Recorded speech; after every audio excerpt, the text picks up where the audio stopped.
Hi everyone, welcome back to another tutorial from Tech for Gamers. Today in this video, I'm going to be guiding you through how you can easily change your language setting in CarX Street game.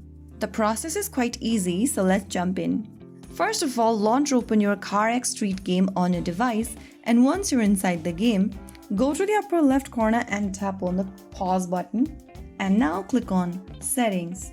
Inside the Settings menu, go to Language from the top. Now you'll see different of language options available. Choose your desired language from the list. Once you do that, your display will change automatically.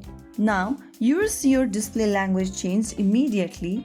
You can always do the same, repeat this step if you want to change your language again. So that is how it's done. If you found the video helpful, don't forget to like, share and subscribe to our channel. I will be back again in the next video. Stay tuned. Till then.